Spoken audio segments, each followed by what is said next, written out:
வணக்கம், என் பெயர் தர்ஷினி. இந்த காலை வேளையில் மீண்டும் உங்களை எங்கள் ஆராதனை சந்திப்பதற்கு எனக்கு மிகவும் மகிழ்ச்சியாக இருக்கிறது. இந்த காலை வேளையில் நாம் ஆண்டவருக்கு தகுந்த முக்கியத்துவத்தை நம் ஆராதனை மூலம் செலுத்துவோமாக. ஆராதனைக்கு செல்வதற்கு முன்பாக உங்கள் கையடக்க தொலைபேசியை ஓசையற்ற நிலையிலோ அல்லது சுவிட்ச் ஆஃப் நிலையிலோ வைத்துக் கொள்ளுங்கள். நீங்கள் தனி நபராக இந்த ஆராதனையில் கலந்து கொண்டால் உங்கள் ஹெட்ஃபோன்ஸ் அல்லது இயர்ஃபோன்ஸை பயன்படுத்திக் கொள்ள கேட்கிறோம். நம் ஆண்டவர் நல்லவர்.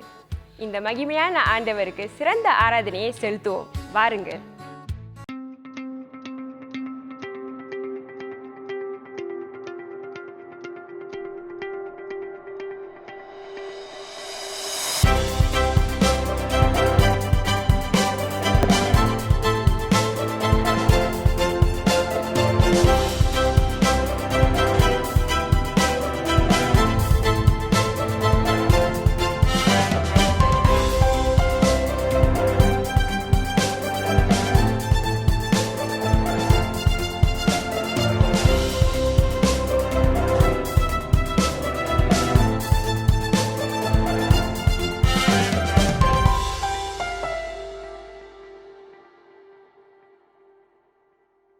இயேசு கிறிஸ்துவின் நாமத்திலே உங்களை வரவேற்கிறேன். இந்த வேளையை நாம் ஜெபம் செய்வோமாக. Let us pray, my dear brothers and sisters.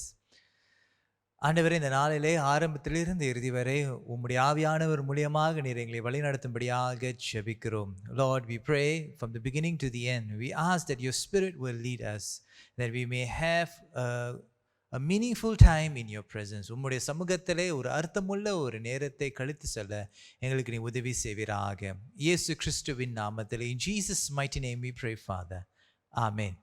இந்த வேளையிலே நாம் இந்த பாடலை பாடி நம் ஆண்டவரை ஆராதிப்போமாக. Let us worship the Lord through this song. எல்லோருக்கும் வணக்கம். தேவனை ஆராதிக்க நாம் மீண்டும் ஒரு குடும்பமாக வந்துள்ளோம். முதல் பாடலை பாடி அவரை துதிப்போமாக.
இருப்பாராக. இந்த வேலையை நாம் சேர்ந்து ஜெபம் செய்வோமாக. எல்லா இருதயங்களையும், எல்லா விருப்பங்களையும், எல்லா ரகசியங்களையும் அறிந்திருக்கின்ற சர்வ வல்லமையுள்ள தேவனே, நாங்கள் தேவரிடத்தில் பரிபூர்ணமாய் அன்பு கூறவும், உமது பரிசுத்த நாமத்தை உத்தமமாய் மகிமைப்படுத்தவும், எங்கள் கர்த்தராகிய இயேசு கிறிஸ்துவின் மூலம் உமது பரிசுத்த ஆவியின் ஏவுதலால் எங்கள் இருதயத்தின் சிந்தனைகளை சுத்தம் பண்ணியறலும். நமது இரட்சகராகிய இயேசு கிறிஸ்து சொல்லிய வார்த்தைகளாவன, நம்முடைய தேவனாகிய கர்த்தர் ஒருவரே கர்த்தர். உன் தேவனாகிய கர்த்தரிடத்தில் உன் முழு இருதயத்தோடும், உன் முழு ஆத்மாவோடும், உன் முழு மனதோடும், உன் முழு பலத்தோடும் அன்பு கூறுவாயாக என்பதே முதலாவது கற்பனை. இதற்கு ஒப்பாயிருக்கின்ற இரண்டாம் கற்பனை என்னவென்றால், உன்னிடத்தில் நீ அன்பு கூறுவது போல பெண்ணிடத்திலும் அன்பு கூறுவாயாக என்பதே. இவைகளிலும் பெரிய கற்பனை வேறு ஒன்றுமில்லை என்றார். நாம் சேர்ந்து சொல்வோம், ஆமீன். கர்த்தாவே, எங்களுக்கு இறங்கி இந்த பிரமாணங்களை எல்லாம் எங்கள் இருதயங்களில் பதிலும்படி வேண்டிக் கொண்டோம். ஆமீன். நம்முடைய பாவங்களிலிருந்து நம்மை ரட்சிக்கவும், பரலோகத்தில் நமக்காக பரிந்து பேசவும், நமக்கு நித்திய ஜீவனை அளிக்கவும் தமது ஒரே பேரான குமாரனாகிய இயேசு கிறிஸ்துவை தந்து இவ்வளவாக உலகத்தில் அன்பு கூர்ந்தார். எனவே தேவனுடைய கற்பனைகளை கைக்கொண்டு எல்லாருடனும் அன்போடும் சமாதானத்தோடும் வாழ்வோம் என்ற உறுதியுடன் மனஸ்தாபத்தோடும் விசுவாசத்தோடும் நமது பாவங்களை இந்த வேளையிலே அறிக்கை செய்வோமாக. இந்த ஜெபத்தை நாம் சேர்ந்து ஜெபம் செய்வோம். சர்வ வல்லமையுள்ள தேவனே, எங்கள் பரமபிதாவே, உமக்கு விரோதமாகவும் எங்கள் அயலாருக்கு விரோதமாகவும் நினைவினாலும் வார்த்தையினாலும் செயலினாலும் அறியாமையினாலும் பலவீனத்தினாலும் மீறுதலினாலும் செய்த எங்களுடைய எல்லா பாவங்களுக்காகவும் மெய்யாய் மனஸ்தாபப்பட்டு மனம் திரும்புகிறோம். எங்களுக்காக மரித்த உம்முடைய குமாரன் இயேசு கிறிஸ்துவின் மூலம் உங்களுடைய கடந்த கால பாவத்தை மன்னித்து உம்முடைய நாம மகிமைக்காக நாங்கள் புதுவாழ்வுடன் உம்மை சேவிக்க அணுகத்திருளும். ஆமென். நம் கர்த்தருடைய பாவ மன்னிப்பின் நிச்சயத்தை நாம் பெற்றுக்கொள்வோமாக. தமிழத்தில் உண்மையாய் மனம் திரும்புகின்ற யாவரையும் மன்னிக்கின்ற சர்வ வல்லமையுள்ள தேவன் நம்முடைய கர்த்தராகிய இயேசு கிறிஸ்துவின் மூலம் உங்களுக்காக இறங்கி உங்கள் பாவங்கள் எல்லாவற்றையும் மன்னித்து அவைகளிலிருந்து உங்களை விடுதலையாக்கி சகல நன்மைகளிலும் உங்களை உறுதிப்படுத்தி நிலை நிறுத்தி உங்களை நித்திய ஜீவகரையில் சேர்ப்பாராக. ஆமென். ஆமென். இந்த வேளையிலே நாம் யாவருமே மன்னிக்கப்பட்ட ஜனம் என்று உறுதியுடன் அறிந்து நாம் அவரை விடுதலையோடு அவரை ஆராதிப்போமாக. Now let us worship the Lord, my dear brothers and sisters, knowing fully assured that God has forgiven us, and let's worship Him with freedom. மன்னிக்கப்பட்ட ஜனமாக வாருங்கள், எந்த அன்புள்ள ஆண்டவர் என்ற பாடலை பாடுவோம்.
பகலிலும் பாடிடுவே இயேசுவே என்ற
நன்றி தேவனே, நீர் எங்கள் ராஜாதி ராஜாவாக இருக்கிறீர், எங்கள் தேவாதி தேவனாக இருக்கிறீர்.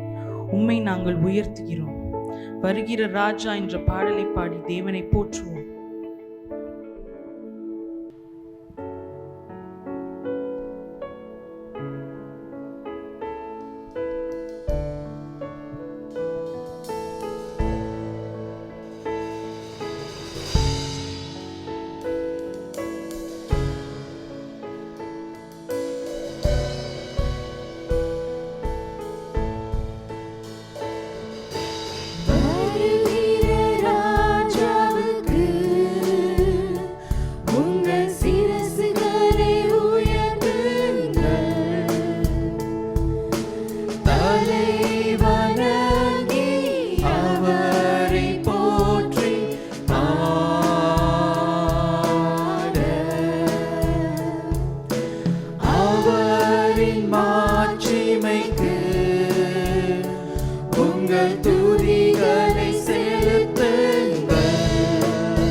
நன்றி ஆண்டவரே, நன்றி. நீர் எங்கள் மத்தியில் இருப்பதற்காக உமக்கு நாங்கள் நன்றி செலுத்துகிறோம். எல்லா துதி கன மகிமைக்கு பார்த்திரர் நீர் ஒருவரே ஆண்டவரே. உம்மை துதிக்க ஆராதிக்க இந்த நேரத்திற்காக நாங்கள் நன்றி செலுத்துகிறோம். வரக்கூடிய உம்முடைய வார்த்தை இயேசுவின் நாமத்தில் நாங்கள் ஆசீர்வதிக்கிறோம் ஆண்டவரே.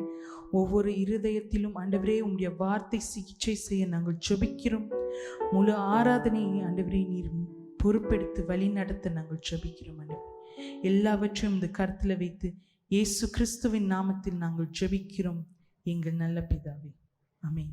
இன்று தேவ செய்திக்கென்று எடுத்துக்கொள்ளப்பட்ட வேத பகுதி அப்போஸ்தலர் எழுதின நிருபம் 16ஆம் அதிகாரம் வசனங்கள் 11 15 வரை வாசிக்கப்படும். த்ரோவாவில் கப்பல் ஏறி சமுத்திரக்கே தீவுக்கும் மறுநாளிலே நேயாப்போலி பட்டணத்துக்கும் நேராய் ஓடி அங்கேயிருந்து மக்கதோனியா தேசத்து நாடுகளில் ஒன்றிற்கு தலைமையானதும் ரோமர் குடியேறினதுமான பிலிப்பு பட்டணத்துக்கு வந்து அந்த பட்டணத்திலே சில நாள் தங்கியிருந்தோம். ஓய்வு நாளில் நாங்கள் பட்டணத்துக்கு வெளியே போய் ஆற்றின் அருகே வழக்கமாய் ஜெபம் பண்ணுகிற இடத்தில் உட்கார்ந்து அங்கே கூடி வந்த ஸ்திரீகளுக்கு உபதேசித்தோம். அப்பொழுது தியத்தீரா ஊராலும் இரத்தாம்பரம் விற்கிறவளும் தேவனை வணங்குகிறவளுமாகிய லீதியாள் என்னும் பேர் உள்ள ஒரு ஸ்திரீ கேட்டுக்கொண்டிருந்தாள்.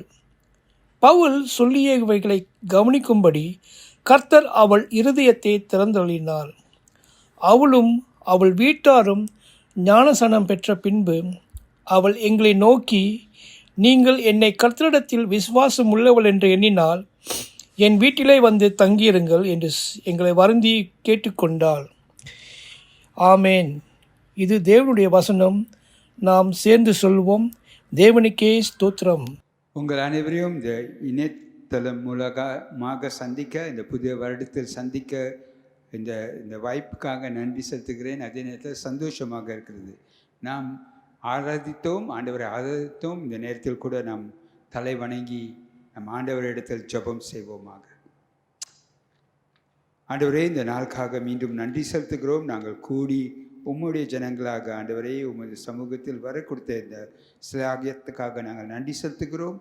இந்த நேரத்தை கூட ஆண்டவரை முழுமையாக உமது கருத்தில் ஒப்புக் கொடுக்கிறோம். ஆண்டவரே, ஆவியானவரை நீர் தாமே எங்களை வழி நடத்தும், எங்களை ஆசீர்வதியும் ஆண்டவரே. உமது வார்த்தை மூலமாக எங்கள் ஒவ்வொருவரும் இந்த நாளில் ஆசீர்வதியும் ஆண்டவரே, பலப்படுத்தும் ஆண்டவரே.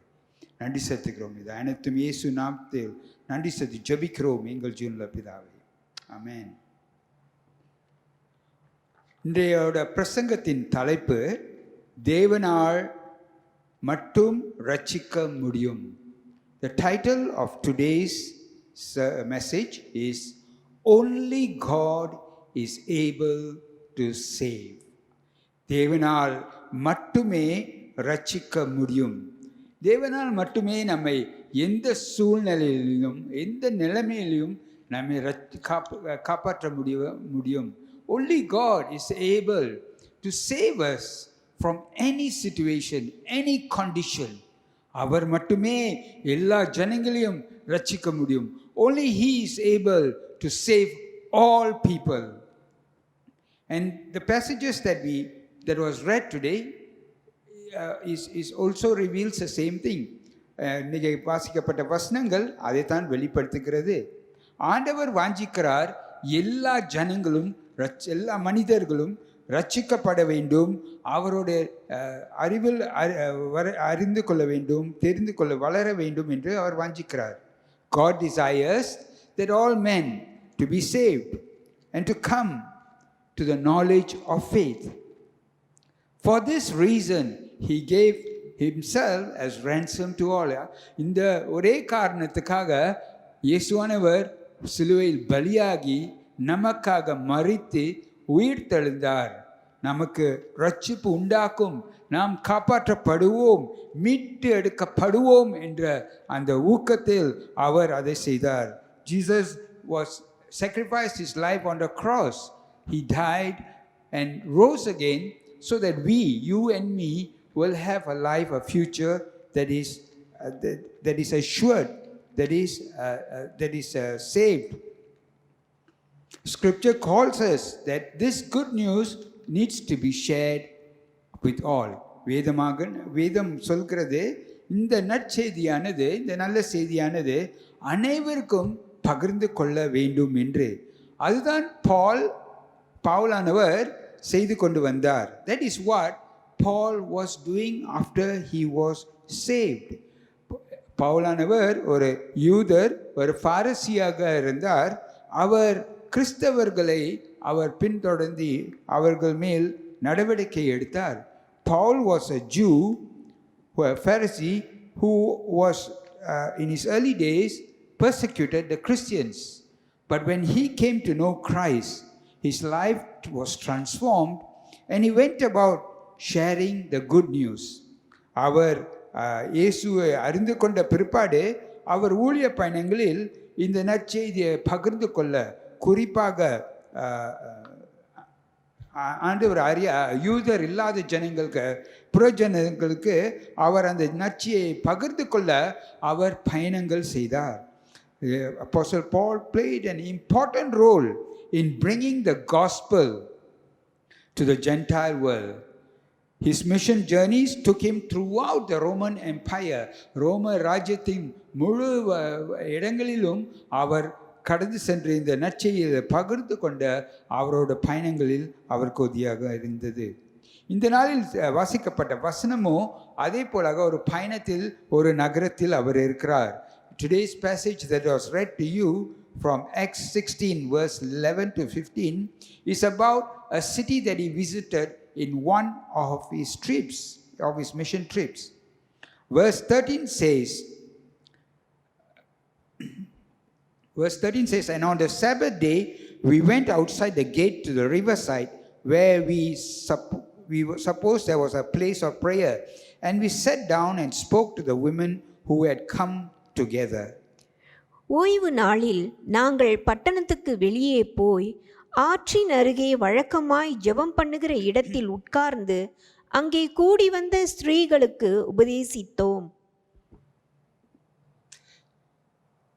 This city was called Philippi. இந்த நகரமானது பிலிப்பை என்று நியமிக்கப்பட்ட ஒரு நகரமாக இருந்துச்சு. அங்கே பவுல் அங்கே ஆண்டவரோட ஏவுதனால் அவர் அங்கே சென்றார். Paul went there because the Spirit of God had directed him to go to this region.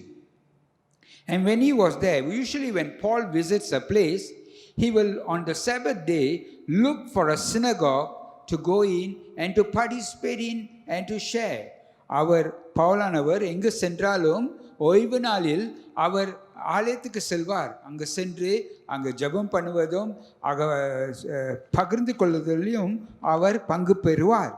ஆனால் இந்த நகரமோ அங்கே அநேகர் யூதர் ஜனங்கள் இல்லாதனால் அங்கே ஒரு ஆலயம் இல்லை.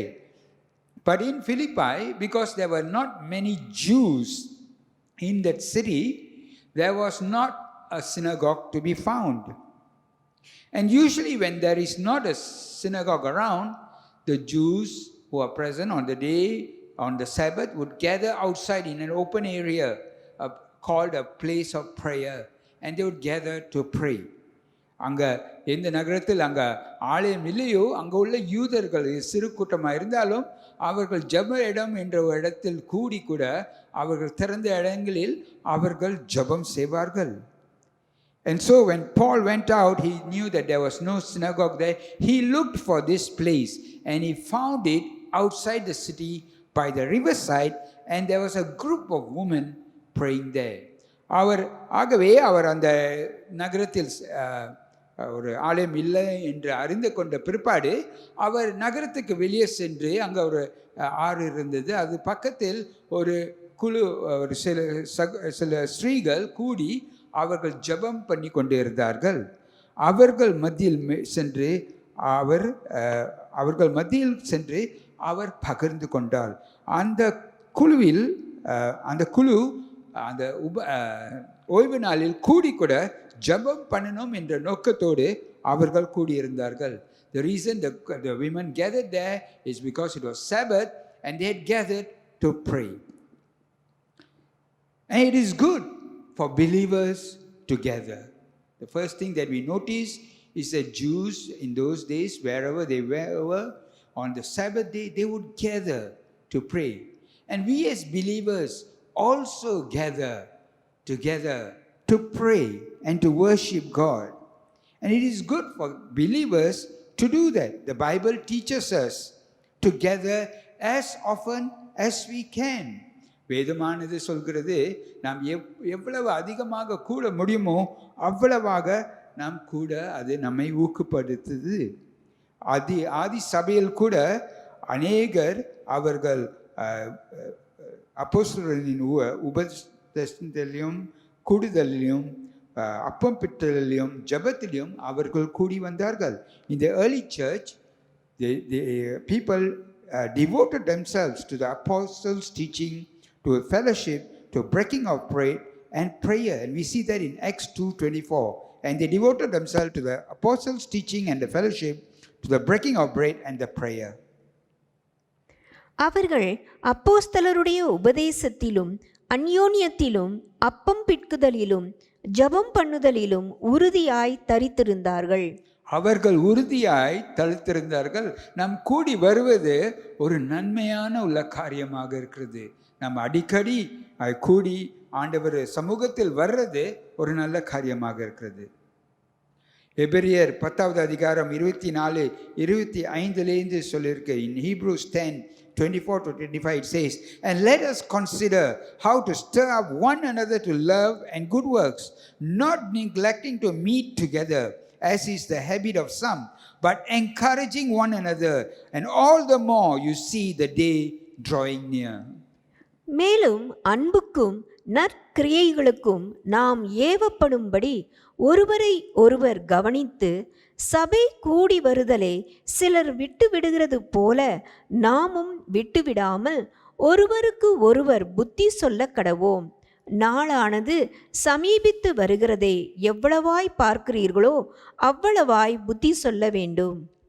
நாம் ஒருவர் ஊக்க பண்ணி உற்சாகப்படுத்தி கூடி வருவது நன்மையாக இருக்கிறது. நாம் ஆண்டவர் சமூகத்தில் ஒரு குடும்பமாக நாம் அவரை ஆராதிக்க வருவது அது நன்மையாக இருக்கிறது. அவருக்கு நன்றி செலுத்துவதும் அவர்களிலிருந்து ஆசீர்வாதங்களை பெற்றுக்கொள்வதும் நன்மையாக இருக்கிறது. அதே நேரத்தில் நம்ம கூடி வரையில் நம் ஜெபம் பண்ணையில் ஆண்டவர் நம்முடைய தேவைகளையும் நம்முடைய பிரச்சனைகளையும் அவர் சந்திப்பார். அவர் நமக்கு நம்முடைய சூழ்நிலைகளை மேற்கொள்ள நமக்கு உதவி செய்வார். அவர் நமக்கு தயவு பண்ணுவார். And you know, as we come together in the presence of God as family and to worship, to give thanks and to receive His blessings, God also handles our problems.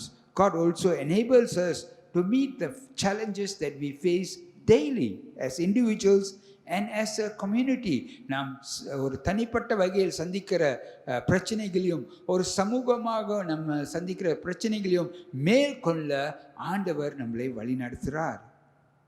And therefore we are to stir one another to love and good works. ஆகவே நாம் ஒருவருக்கு ஒருவர் கூடி வரும் நேரங்களில் அன்புக்குள்ளும் நற்கிரியைக்குள்ளும் நாம் ஒருவரை உற்சாகப்படுத்த வேதம் நம்மை ஊக்குவிக்கிறது. அதே நேரத்தில் இந்த இப்போ உள்ள காலங்களில் நாம் சுற்றி பார்க்கும் சூழ்நிலை பார்க்கையில் இந்த காலங்களில் கூடி வந்து ஜெபம் பண்ணுறது அவசியமாக இருக்கிறது. And as we look at the situation that is around our nation and around the world and things that are happening, it is good that we gather to pray often. Knowing that we are set apart, people who are set apart, and that we are not of this world, but awaiting the return of Jesus. And while we await, we need to gather and we need to pray. நாம் ஆண்டவர் இயேசுவோட மறு வரவேற்புக்கு நம்ம வருகைக்கு காத்திருக்கிற நாட்களில் கூட நாம் கூடி வந்து நம்ம ஜெபம் பண்ணுறது என்றால் நாம் உலகத்தார் அல்ல, நம் ஆண்டவரால் பிரித்து எடுக்கப்பட்ட ஜனங்கள், அவருக்கு சொந்தமானவர்கள். நாம் கூடி ஜெபம் பண்ணுறது அவசியமாக இருக்கிறது. So let us participate in every opportunity to gather and pray. ஆகவே நாம் எல்லா வாய்ப்புகளும் எடுத்துக்கொள்வோமாக, பயன்படுத்துவோமாக. நாம் கூடி ஜெபம் பண்ணுறதுக்கு எவ்வளவு முடியுமோ அவ்வளவாக நம்ம பங்கு பெறுவோமாக. நமக்காக, நம்மளுடைய குடும்பங்களுக்காக, நம்மளுடைய தேசங்களுக்காக, மற்றவர்களுக்காக நாம் கூடி ஜெபம் பண்ணுவோமாக. And so let us gather as often as we can to pray for ourselves, for our families, for the nation, for others. We also need to be thankful that we have a place to gather and are able to do so. நம்ம இந்த வசனங்களை பார்க்கும்போது நாம் நன்றி செலுத்த வேண்டியதாக இருக்கிறது. நமக்கு வந்து கூடி ஆராதிக்கவும் ஜெபம் பண்ணவும் ஒரு இடம் இருக்கிறது. நமக்கு ஒரு இடம் கூடி ஒரு ஆலயம் இருக்கிறது. நமக்கு அநேக கிறிஸ்தவர்கள் இந்த நாட்களில் உலகம் முழுவதும் அவர்கள் கூடுவதற்கு வாய்ப்பில்லை, இடம் இல்லை, வசதி இல்லை. ஆனால் ஆண்டவர் நமக்கு அந்த வசதி கொடுத்திருக்கார், அந்த வாய்ப்பை கொடுத்திருக்கார். அதை நாம் பயன்படுத்துவோமாக. But there are some who are at home who are not able to come. ஆனால் அநேகர் இருக்கீங்க, நீங்கள் வீட்டிலிருந்து உங்களோட அநேக சூழ்நிலையினால் நீங்கள் வந்து பங்கு பெற முடியவில்லை. ஆகவே இந்த இந்த இந்த இணையதளம் மூலமாகவும் நாம் வீட்டில் கூடுற மூலமாகவும் கூடி ஜெபம் பண்ணுறதும் ஒரு வழியாக இருக்கிறது. Even though that we cannot gather, some of you cannot come and join us, you can still participate in this through the internet, and also you can gather in your homes with believers to continue in prayer. And this is what scripture encourages us. வேதம் இதை நம்மை ஊக்கு பண்ணுகிறது. வசனம் 14 பார்க்கிறோம். In verse 14 we see that one who heard us was a woman named Lydia from the city of Thyatira, a seller of purple goods who was a worshipper of God. அப்பொழுது தியத்தீரா ஊராளும் இரத்தாம்பரம் விற்கிறவளும் தேவனை வணங்குகிறவளும் ஆகிய லீதியாள் என்னும் பேருள்ள ஒரு ஸ்திரீ கேட்டுக்கொண்டிருந்தாள். பவுல் சொல்லியவைகளை கவனிக்கும்படி கர்த்தர் அவள் இருதயத்தை திறந்தருளினார். அந்த கூட்டத்தில் பவுலானவர் அந்த கூட்டத்தில் போய் அவர் பிரசங்கம் பண்ணையில் அந்த கூட்டத்தில் லீடியா என்ற ஒரு ஸ்திரீ அங்கே இருந்தார்கள். அவள் வந்து அவர் இரத்தாம்பரம் விற்கிறவர்களாக இருந்தாள். In that group that Paul was speaking to, that he was sharing, preaching to, there was a woman by the name of Lydia, and the verses say that she is a seller of purple goods, or rather purple clothes, textiles that she used to sell. And these purple goods are usually bought by the wealthy people. இந்த இரத்தாம்பரம் உள்ள பொருட்கள், துணிகள் வாங்குறவர்கள் வசதி உள்ளவர்கள், பணக்காரர்கள். ஏனென்றால் அது விலை உள்ள பொருட்களாக இருந்தது. அவர் இந்த தொழிலில் ஒரு சிறந்த வகையில் செயல்படுத்தி வருகிற ஒரு ஸ்திரீயாக இருந்தார். She was a wealthy businesswoman who was successful in this business. Purple cloth is the mark of wealth and royalty in the Roman world. இரத்தாம்பரம் ஆடைகள் அந்த ரோமர் ராஜ்யத்தில் ஒரு உயர்ந்த நிலைமையை எடுத்து காட்டும். வசதி உள்ளவர்கள் அவர்கள் என்று எடுத்து காட்டும். அதே நேரத்தில் அங்கு சொல்லப்பட்டிருக்கு அவள் தேவனை வணங்குகிறவள் என்று சொல்லப்பட்டிருக்கு. At the same time the verse says that she is a worshipper of God. A worshipper of God is one who is not a Jew but believes in the God of Israel. அந்த காலங்களில் தேவனை வணங்குகிறவர்கள் என்று சொல்கிறான். அவர்கள் யூதர்கள் அல்ல, ஆனால் அவர்கள் இஸ்ரவேலின் தேவனையோ ஆராதிக்கிறவர்கள், அவர்கள் நம்பி ஆராதிக்கிறவர்கள். By human standards, she would be considered successful. நம்மளோட மனுஷத்துவ பார்வையில் அவர்கள் ஒரு நல்ல வசதி உள்ள வெற்றிகரம் உள்ள ஒரு ஸ்திரீ என்று காணப்படுவார். ஆனாலோ அவர் இயேசுவை குறித்து அந்த நற்செய்தியை அவள் கேட்டதில்லை. But she had not heard the gospel nor known about Jesus Christ. Sometimes our lives may look perfect when things are going all well, all our work, our relationships, everything that is going well, and we may seem successful. But if we do not have a relationship with God, then our future is in doubt. Without Christ, our life would be without hope and tossed by the waves of the world. நாம் வெளித்தோற்றமாக நம் வாழ்க்கையில் எல்லாம் சரியாக போய்கிட்டு இருக்க நேரத்தில் நாம் ஒரு நல்ல வகையில் வாழ்கிற மாதிரி நல்ல வெற்றி உள்ள வாழ்க்கை இருக்கிற மாதிரி தோன்றும். ஆனால் ஆண்டவர் நம்ம வாழ்க்கையில் இல்லை என்றால் உலகத்தின் காரியங்கள் மூலமாக உலகத்தின் நிலைமைகள் நம்மளோட வாழ்க்கையில் நம்மை போராட்டத்துக்குள் எடுத்து செல்லக்கூடும். So when we see in the script verses, we are first asked together. We are encouraged together. ஆகவே இந்த வசனங்களில் நாம் பார்க்கும்போது நாம் கூடி வருவதை அவசியமாக இருக்கிறது என்று நாம் பார்க்கிறோம். இரண்டாவது நாம் என்ன பார்க்கிறோம் என்றால் நற்செய்தியை பகிர்ந்து கொள்ள நாம் அழைக்கப்பட்டிருக்கோம். The second thing that we learn from these verses is that we are called to share the gospel. We share the gospel because people are suffering everywhere. நாம் நற்செய்தியை ஏன் பகிர்ந்து கொள்கிறோம் என்றால் அநேகர் கஷ்டத்திலையும் பிரச்சனையிலையும் வேதனையிலையும் அவர்கள் வாழ்ந்து கொண்டு வருகிறார்கள். ஒரு நம்பிக்கை இல்லாத நிலைமையில் கூட அவர்கள் இருக்கிறார்கள். Some of them have got no hope and do not know how to continue with their life. அவர்கள் வாழ்க்கையில் எப்படி தொடர்ந்து வாழ்வது என்று ஒரு வழி இல்லாமல் அவர்கள் வாழ்ந்து கொண்டு வருகிறார்கள். அவருக்கு பதில் இயேசு. And the only answer that they can have if they want to set their lives right and to be right again is to know Jesus and to receive him. 1 Peter 5:7 says, casting all your anxieties on him because he cares for you. அவர் உங்களை விசாரிக்கிறவரானபடியால் உங்கள் கவலைகளை எல்லாம் அவர் மேல் வைத்து விடுங்கள்.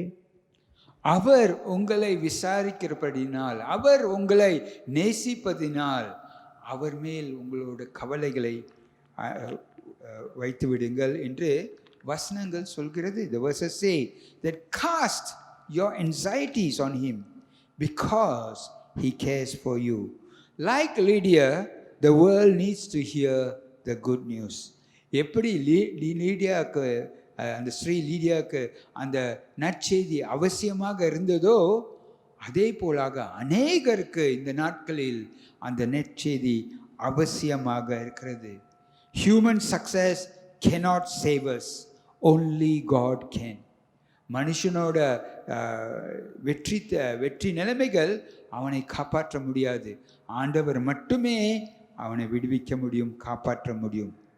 இன்னொரு காரியம், ஏன் நாம் நற்செய்தியை பகிர்ந்து கொள்கிறோம் என்றால் உங்களுடைய சாட்சிகள், உங்களுடைய வாழ்க்கையில் நடந்த சம்பவங்கள் மற்றவர்களுக்கு உதவியாக இருக்கும்.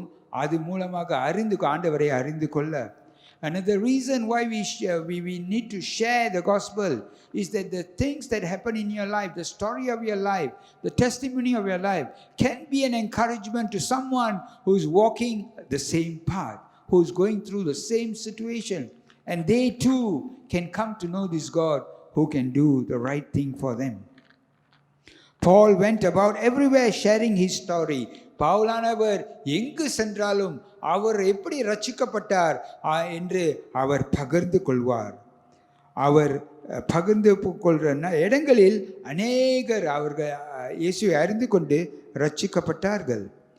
அதே போலாக நீங்களும் அநேகரை சந்திப்பீர்கள். அவர்களோட சூழ்நிலையில் அவர்களை விடுவிக்கக்கூடியவர் இயேசு. You will just as how Paul went about everywhere sharing about Jesus, and when he shared about Jesus, then the Lord touched them and healed them and delivered them. Likewise, when you come across people who have experiences like yours and who are in need of help, when you share the gospel with them, God will then reach out to them. Jesus has commanded his disciples to share the gospel. Another reason why we need to share the gospel is because it's a commandment that Jesus gave us. இன்னொரு காரியம், ஏன் நாம் நற்செய்தியை பகிர்ந்து கொண்டோம் என்றால் இயேசு ஒரு கட்டளையாக அவருடைய சீஷர்களுக்கு அவர் கொடுத்தார். மத்திய 28வது அதிகாரம் வசனம் 18 20 வரை இப்படியாக சொல்கிறது. In Matthew 28:18-20 it says, and Jesus came and said to them, all authority in heaven and on earth has been given to me. Go therefore and make disciples of all nations, baptizing them in the name of the Father and of the Son and of the Holy Spirit, teaching them to observe all that I have commanded you. And behold, I am with you always to the end of age. அப்பொழுது இயேசு சமீபத்தில் வந்து அவர்களை நோக்கி, வானத்திலும் பூமியிலும் சகல அதிகாரமும் எனக்கு கொடுக்கப்பட்டிருக்கிறது.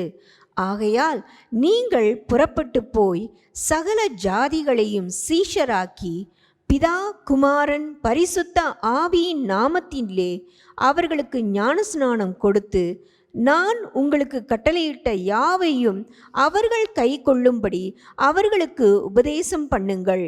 இதோ உலகத்தின் முடிவு பரியந்தம் சகல நாட்களிலும் நான் உங்களுடனே கூட இருக்கிறேன் என்றார். ஆமென். சகல காலங்களிலும் நான் உங்கள் கூட இருக்கிறேன். For till the end of age I am with you. God desires to be with each and every one.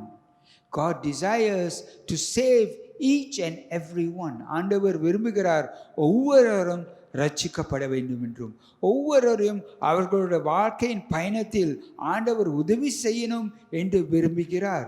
ஆகவே நாம் அந்த நற்செய்தியை பகிர்ந்து கொள்வது ஆகவே அவசியமாக இருக்கிறது. And therefore it is important that we share the good news to others, to let them know that there is hope, that there is a way to overcome the challenges of their life. The third thing that these verses teach us, இந்த வசனமானது மூலமாக நாம் இன்னொரு என்ன காரியம் கற்றுக்கலாம் என்றால், ஆண்டவர் எல்லோரையும் காப்பாற்றக்கூடியவராக இருக்கிறார். The other thing that we learn from these verses is that God can save anyone and everyone. When Paul preached to the woman at the place, it was God who opened Lydia's heart to receive the salvation. பவுலானவர் அந்த ஸ்திரீகள் மத்தியில் நற்செய்தியை பகிர்ந்து கொள்கிற நேரத்தில் ஆண்டவரானவர் லிதியாவின் உள்ளத்தை திறந்து உள்ளார். அவர் திறந்து அவர் அந்த சகோதரி ரட்சிக்கப்படுவதற்கு வாய்ப்பை கொடுத்தார். It was God, although it was Paul who shared the gospel, and as he was sharing, the Spirit of God opened the heart of Lydia, and she was able to receive salvation. She was able to be saved. Acts 4:12 says, and there is salvation in no one else, for there is no other name under heaven given among men by which we must be saved. அவராலே அன்றி வேறொருவராலும் இரட்சிப்பு இல்லை. நாம் இரட்சிக்கப்படும்படிக்கு வானத்தின் கீழெங்கும் மனுஷர்களுக்குள்ளே அவருடைய நாமமே அல்லாமல் வேறொரு நாமம் கட்டளையிடப்படவும் இல்லை என்றான். வேறொரு நாமம் இல்லை. There is no other name by which we must be saved, only through Jesus. இயேசு கிறிஸ்து மூலம் மட்டுமே நாம் ரட்சிக்கப்பட முடியும். ஆண்டவர் மூலமே நாம் ரட்சிக்கப்பட முடியும். ரட்சிப்பின் முன்பாக நம்முடைய இருதயமானது பாவத்தினால் அகப்பட்டு இருக்கிறது. Before salvation, the heart, the inner life, உள்ளுள்ள மனிதனானவன் அவன் பாவத்தினால் அடிமையாக இருக்கிறான். Before salvation, the heart, the inner man, the center of our personality is controlled by sin. And that is why sometimes they are slow to believe or actually oppose the gospel. ஆகவே பாவத்தினால் அகப்பட்டு இருக்கிறனால் வேதத்துக்காகவும் விசுவாசத்துக்கு அவர்கள் மறுதளிப்பார்கள். சில நேரங்களில் அவர்கள் ஒப்பு கொடுக்க மாட்டார்கள். Only if God prepares the heart by opening it, can that understanding come in for us to receive that salvation. ஆண்டவரால் அந்த உள்ளம் திறக்கப்பட்டால் மட்டுமே அவர்கள் அந்த ரட்சிப்பின் வழியை பெற்றுக்கொள்ள முடியும், ரட்சிக்கப்பட முடியும். After God opened Lydia's heart, she was baptized, her whole household was saved, and she started doing good works. அந்த சகோதரி ரட்சிக்கப்பட்ட பிற்பாடு அந்த சகோதரி மூலமாக அந்த முழு குடும்பமே ரட்சிப்புக்குள் வந்தார்கள். அவர்கள் நற்கிரியை செய்ய ஆரம்பித்தார்கள். Romans 10:17 says, "So then faith comes by hearing, and hearing by the word of God." ஆதலால் விசுவாசம் கேள்வியினாலே வரும், கேள்வி தேவனுடைய வசனத்தினாலே வரும். Therefore, hearing God's word is essential. ஆகவே ஆண்டவருடைய வார்த்தையை கேட்பது அவசியமாக இருக்கிறது. For when we listen to God's word, He deals with our heart to make way for salvation. நம்ம ஆண்டவருடைய வார்த்தைக்கு நாம் செவிசாய்க்கும் போது அவர் நம்ம உள்ளத்தில் சரிப்படுத்தி ரட்சிப்புக்கு வழியை அவர் திறந்தருள்வார். Salvation is by faith in Jesus Christ through grace of God and cannot be earned by human works. ரட்சிப்பு ஆனது ஆண்டவருடைய கிருபையால் இயேசு கிறிஸ்து மூலமாக நமக்கு நாம் பெற்றுக்கொள்ளும் தவிர நம் நற்கிரியல் மூலமாக நல்ல வாழ்க்கை வாழ்ந்ததுனால, நல்ல வேலை ஊழியங்கள் செய்ததுனால, நல்ல வகையில் இருப்பதனால நாம் பெற்றுக்கொள்ள முடியாது. ஆண்டவருடைய கிருபையில் மட்டும் நாம் பெற்றுக்கொள்ள முடியும். It's only by the grace of God. And it's only God who can give us that salvation. And it's only God who can save us from that situation. Lydia's story is just one instance of God using Paul to bring salvation. இந்த சம்பவமானது லிடியாவின் வாழ்க்கையில் நடந்த இந்த சம்பவமானது இந்த வேதத்தில் பவுலுடைய பயணத்தில் ஒரு பாகம்தான்.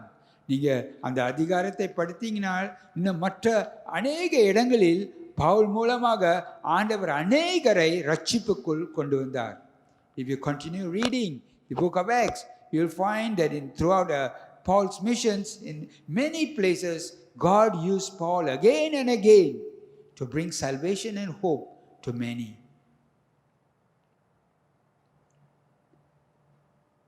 God is able to save anyone in any situation. அதை நீங்கள் வாசிக்கும் போது நீங்கள் அறிவீர்கள், எந்த சூழ்நிலையிலும் எந்த நிலைமையிலும் ஆண்டவர் ரட்சிக்கக்கூடியவராக இருக்கிறார். அவர் நம்மை காப்பாற்றக்கூடியவராக இருக்கிறார். தேவனானவர் அவர் நம்மை காப்பாற்றக்கூடியவராக இருக்கிறார். He usually works through his people. அவர் அநேக நிலைமைகளில் அவருடைய ஜனங்கள் மூலமாக இந்த காரியங்களை செய்வார். அவர் உங்களையும் பயன்படுத்துவார். He is also able to use you as you share the good news. Doing your part to respond to the commandment, God will use you to deal and help the person to overcome their situation. நாம் நற்செய்தியை பகிர்ந்து கொள்ளும் போது, நம் கட்டளைக்கு கீழ்ப்படிந்து நாம் நற்செய்தியை அநேகர்களுக்கு பகிர்ந்து கொள்ளும் போது ஆண்டவர் நம்மளை பயன்படுத்தி அவர்களுடைய சூழ்நிலைகளை சந்திப்பார், அவர்களுடைய மனநிலைமைகளை சந்திப்பார். In this pandemic situation and condition around us, it is challenging and difficult, and many are fearful and suffering. இந்த pandemic காலங்களில், இந்த கோவிட் காலங்களில் அநேகர் கஷ்டத்திலும் பயத்திலும் அகப்பட்டு என்ன செய்யவென்று தெரியாமல் அகப்பட்டு இருக்கிறார்கள். ஒரு நம்பிக்கை இல்லாத நிலைமையில் இருக்கிறார்கள். They are without hope. Many of them are not sure what they need to do. A lot of them go through mental and emotional stress. அநேகர் மன உணர்வுகளிலும் கஷ்டத்திலையும் சிந்தனையிலும் கஷ்டத்திலையும் அநேகர் கடந்து செல்கிறார்கள். Jesus offers hope to all. இயேசுவானவர் அநேகருக்கு அந்த நம்பிக்கையும் அருள்கிறார். But how will they know if they are not told? ஆனால் அவர்கள் அந்த நற்செய்தி பகிர்ந்து கொள்ளவில்லை என்றால் அவர்கள் எப்படி இதை தெரிந்து கொள்வார்கள்? ஆண்டவர் வாஞ்சிக்கிறார், நாம் அந்த ஜனங்களாக இருந்து அதை பகிர்ந்து கொள்வோம் என்று. God desires that we as His people will share this good news. Will you allow God to work through you? ஆண்டவர் உங்கள் மூலமாக அவர் காரியங்களை செய்ய நீங்கள் ஒப்பு கொடுப்பீர்களா? To bring hope and salvation to those whom you meet and encounter. நீங்கள் சந்திக்கிற அநேக ஜனங்களை அவர்கள் வாழ்க்கையில் நன்மை வர, நீங்கள் நன்மை வர, ஒரு நம்பிக்கை வர, ஒரு ஆண்டவரோட நன்மைகள் நடக்க நீங்கள் அவர்களுக்கு உதவி செய்வீர்களா? Perhaps you have been hesitant due to circumstances or fear of rejection. ஒருவேளை சூழ்நிலைகளினாலேயோ அவர்கள் மறுதலிப்பார்கள் என்ற அந்த பயத்தினாலேயோ நீங்கள் நற்செய்தியை பகிர்ந்து கொள்ளாமல் இருந்திருக்கலாம். பவுல் அதே போலாக அநேக இடங்களில் அவர் வேதனைக்குள்ளும் அவர் ஒதுக்கி வைத்தார்கள், அவர் மேல் நடவடிக்கை எடுத்தார்கள். அவர் கடினமான சூழ்நிலைகள் இருந்து கூட அவர் தொடர்ந்து ஆண்டவரோட நற்செய்தியை பகிர்ந்து கொண்டார். Paul too suffered. He suffered from illness. He suffered from persecution. He suffered from rejection. Yet, and even imprisonment, yet he continued sharing the good word of God. In Philippians 4:12-13 it says, I know how to be brought low, and I know how to abound. In any and every circumstance, I have learned the secret of facing plenty and hunger, abundance and need. I can do all things through him who strengthens me. தாழ்ந்து இருக்கவும் எனக்கு தெரியும், வாழ்ந்து இருக்கவும் எனக்கு தெரியும். எவ்விடத்திலும் எல்லாவற்றிலும் திருப்தியாய் இருக்கவும், பட்டினியாய் இருக்கவும், பரிபூரணம் அடையவும், குறைவுபடவும் போதிக்கப்பட்டேன். என்னை பலப்படுத்துகிற கிறிஸ்துவினாலே எல்லாவற்றையும் செய்ய எனக்கு பலனுண்டு. அவர் அநேக சூழ்நிலைகள் சென்றாலும் அவர் கிறிஸ்து மூலமாக பலனடைந்து அநேகர் கிறிஸ்து மூலமாக அவர் செய்தார். Even though he went through many challenges, he was able to do all things because Christ strengthened him. God strengthened him. And that same God will strengthen you. அதே தேவன் உங்களையும் பலப்படுத்துவார். அதே தேவன் உங்களை வழி நடத்துவார். And the same God will use you, will guide you, because you are a channel for his salvation and hope.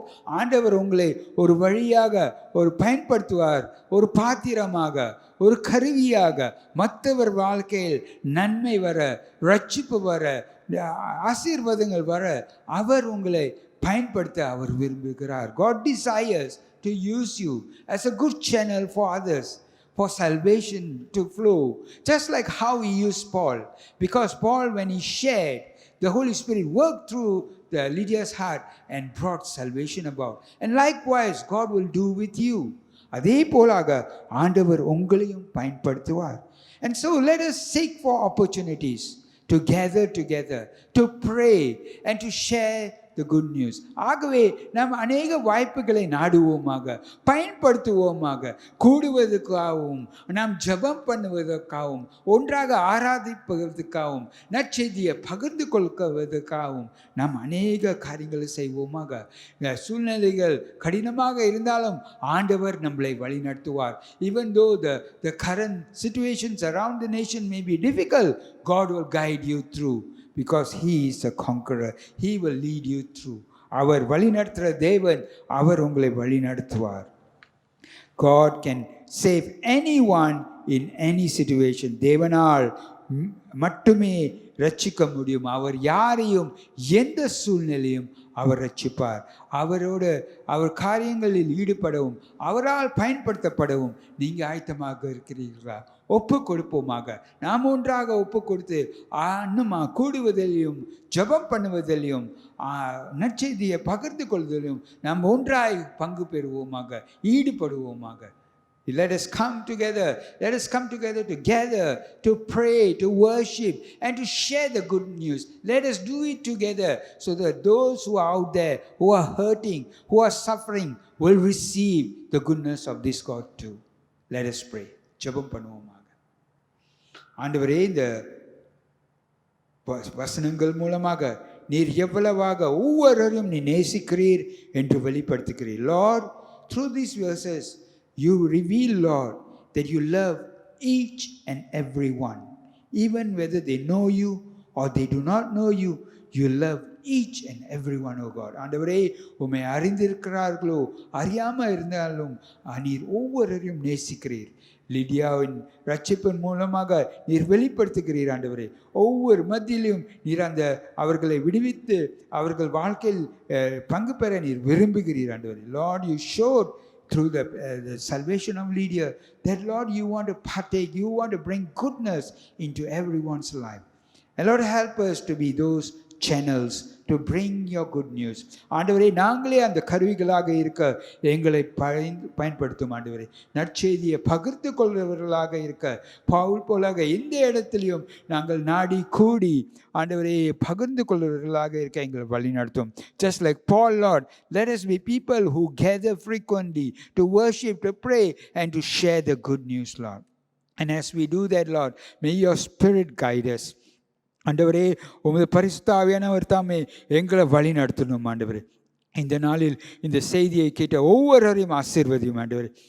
Lord, bless everyone who has heard this message and who has decided, Lord, that they will continue doing your good work, sharing your gospel, because you are the one who can set the people free. Bless them, O Lord. ஆசீர்வதியும் ஆண்டவரே. எல்லா துதி கன மகிமை உமக்கே செலுத்தி நன்றி சொல்லி ஜெபிக்கிறோம் எங்கள் ஜீவனுள்ள பிதாவே. ஆமென். கடைசி பாடலாக அவரே என்று பாடுவோம்.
என்னை என்றும் நடத்துவார் அவரே, என்னோடு இருப்பவர் அவரே. மேகங்கள் நடுவில் இடி முழக்கத்தின் தொனியில் ராஜாதி ராஜாவாய் இந்த அகிலத்தை ஆளுகை செய்வார். மேகங்கள் நடுவில் இடி முழக்கத்தின் தொனியில் ராஜாதி ராஜாவாய் இந்த அகிலத்தை ஆளுகை செய்வார். இயேசுவே அதிகாரம் நிறைந்தவர், இயேசுவே அகிலத்தை ஆள்பவர், இயேசுவே உலகத்தின் ரட்சகர், இயேசுவே இயேசுவே அதிகாரம் நிறைந்தவர், இயேசுவே அகிலத்தை ஆள்பவர், இயேசுவே உலகத்தின் ரட்சகர், இயேசுவே அவரே என்னை என்றும் காண்பவர், அவரே என்னை என்றும் நடத்துவார், அவரே என்னோடு இருப்பவர்,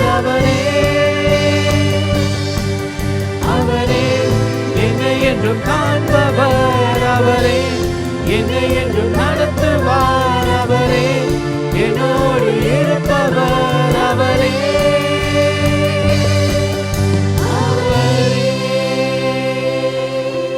அன்பு சகோதர சகோதரிகளே, நாம் கர்த்தருடைய ஆசீர்வாதத்தை நாம் பெற்றுக்கொள்வோமாக. Let us receive the blessing of God.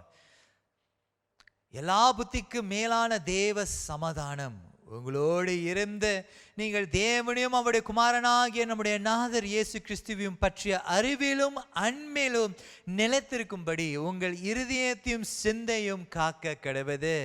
பிதா குமாரன் பரிசுத்த ஆவியுமாகிய சர்வ வல்லமை பொருந்திய தேவனுடைய ஆசீர்வாதம் உங்களுக்குள்ளே இருந்து எப்பொழுதும் உங்களோடு நிலைத்திருக்க கடவுது. ஆமென். சமாதானத்தோடும் அன்போடும் போய் தேவனை சேவியுங்கள் கிறிஸ்துவின் நாமத்திலே. ஆமென். நம் ஆண்டவரை ஆராதித்து அவருடைய வார்த்தையை கேட்டோம். நம் ஆண்டவருக்கு கொடுப்பதும் ஒரு வகையான ஆராதிப்பு தான். நம்முடைய காணிக்கையை செலுத்த ஆயத்தமாகவும் வாருங்கள். நீங்கள் உங்கள் காணிக்கைகளையும் தசம பாகங்களையும் கொடுக்க 3 வழிகள் உள்ளன. முதலாவதாக, நீங்கள் இணையத்தின் வழியாகவோ அல்லது ஏடிஎம் வழியாகவோ பேங்க் டிரான்ஸ்ஃபர் செய்யலாம். நீங்கள் டிரான்ஸ்ஃபர் செய்ய மை Xavier's church DBS account number 00601461112, அதாவது நீங்கள் டிரான்ஸ்ஃபர் செய்ய வேண்டிய எண் 006146112. இரண்டாவது வழி, பே நவ் என்ற சேவை மூலம் கட்டணத்தை செலுத்தலாம். இணையம் அல்லது மொபைல் வங்கி மூலம் பே நவ் என்ற பகுதியை தேர்ந்தெடுத்து என் இரட்சகர் ஆலயத்திற்குரிய சிறப்பு எண்ணை தட்டச்சு செய்யவும். சிறப்பு எண் T08CC4073G. மூன்றாவதாக, காசோலை அதாவது செக் வழியாக நீங்கள் பணத்தை செலுத்தலாம். மேல் விவரங்களுக்கு சபை அலுவலகத்தை தொடர்பு கொள்ளுங்கள். தொடர்பு கொள்ள வேண்டிய எண் 64742823. இந்த ஆராதனை உங்களுக்கு ஆசீர்வாதமாக இருந்திருக்கும் என்று நாங்கள் நம்புகிறோம். மீண்டும் உங்களை அடுத்த வாரம் சந்திக்கிறோம். பாய்.